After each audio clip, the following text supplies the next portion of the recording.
All right, in this explainer, we are diving into a clash that fans have been debating for years. We're talking about two absolute masters of spatial manipulation going head-to-head. Gojo Satoru from Jujutsu Kaisen versus Kakashi Hatake from Naruto. So, here's how we're going to break it down. We're going to follow this thing from the very beginning, this insane tactical stalemate, and watch how it escalates, move by move, all the way to its brutal and, frankly, genius conclusion. You know, this fight kicks off not with a test of who can punch harder, but with this incredible tactical puzzle. It's a genuine paradox of power, and it's what makes this whole conflict so fascinating. It forces both of them to think way beyond just throwing attacks at each other. Okay, so on one side, you've got Gojo's infinity. The easiest way to think about it is like a perfect invisible shield. Anything coming at him, a punch, an energy blast, anything, it just slows down infinitely, never, ever making contact. But then you have Kakashi's Kamui. He can literally become a ghost, letting any and all attacks just phase right through his body.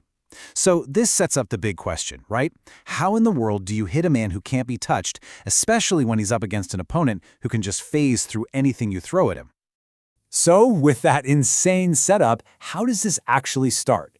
Well, neither of them wastes a single second. They immediately start testing these seemingly flawless defenses, each one poking and prodding, looking for even the tiniest crack in the other's logic. Gojo goes first, and he opens with his cursed technique, blue. Now, this isn't some simple projectile. It's basically a singularity. He creates this point of impossible gravity that just implodes the space where Kakashi is standing, yanking in rocks, water, the whole environment into one single crushing point. And what happens? Absolutely nothing. This overwhelming space-bending attack has zero effect. Kakashi just flips on Kamui, makes his body intangible, and the entire implosion, all that debris and energy just passes harmlessly right through him.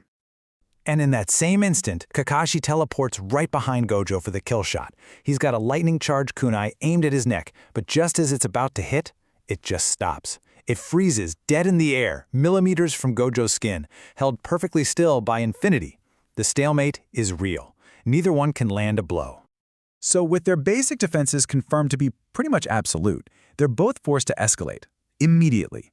The fight just shifts from, can I hit you? To, can I outsmart you? And the whole battlefield just erupts into a blur of incredibly high-level techniques. What follows is just this lightning-fast exchange. Kakashi throws everything at him. Hand-to-hand combat, these huge elemental jutsus, even his iconic Chidori. But Gojo's infinity is just the perfect counter. It blocks every single direct physical attack, every energy blast long before it even gets close. Then Kakashi changes his strategy. He uses Kamui offensively, trying to warp the actual space that Gojo is standing in. Gojo just barely dodges it, and you can practically hear him think, okay, no more games. The feeling out process is officially over. And that's the real turning point. They both immediately counter with their ultimate reality-altering abilities. This isn't just a duel anymore. This has become a clash of gods, each one trying to impose their reality on the other. Gojo unleashes his trump card, Domain Expansion. He forms a specific hand sign and creates his own pocket dimension, this sphere of pure black void that expands to trap his opponent inside. And once you're in there, his attacks are guaranteed to hit. The effect is just devastating. Inside the infinite void, you're not just getting hit, your brain is getting flooded with an infinite amount of raw information, which basically paralyzes you completely. You're catatonic. It's an instant win, or at least it's supposed to be.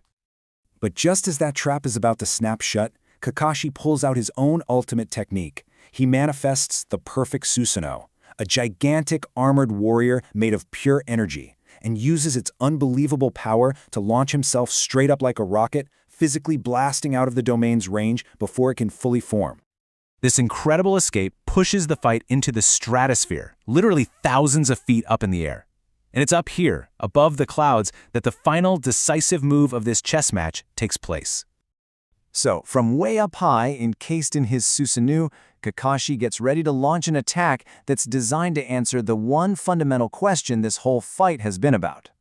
He throws these massive Kamui shuriken. Now, these are not normal weapons. They don't fly through the air. As they spin, they warp and delete the very fabric of space on their path to the target. It's an attack that erases its own path. Gojo sees them coming, and he just casually raises a hand, totally confident in his infinity. But he's made a fatal miscalculation. Because the attack deletes space instead of traveling through it, there's no distance for infinity to divide. The barrier is completely useless. The shuriken connects, and Gojo's arm is instantly warped right out of existence. Now, Gojo's healing is insane, so he regenerates the arm in a split second, but he knows now. He knows he's vulnerable. So this is it. They both prepare their final, most powerful attacks for one last clash. Gojo readies Hollow Purple, a technique that erases reality itself, and Kakashi charges his Kamui Raikiri, a lightning blade that can phase through literally anything. Gojo fires Hollow Purple, this wave of pure annihilation. And in a move that is just unbelievably audacious, Kakashi doesn't even try to dodge. He dives straight into the attack, using Kamui's intangibility to pass through the whole thing completely unharmed, and he comes out the other side just feet away from Gojo. They're face to face. Gojo reinforces his infinity barrier, screaming, "You can't touch me!"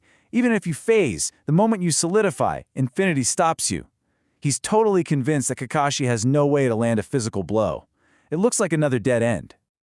But Kakashi was never trying to hit Gojo's body. He was never trying to physically touch him. He focuses all his power on one tiny, infinitesimal point, the empty space where Gojo's neck happens to be.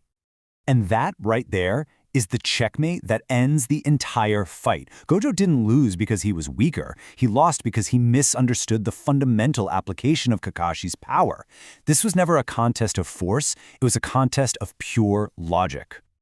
You see, Kakashi doesn't need to get through the infinite space around Gojo if he can just delete the space that Gojo is occupying.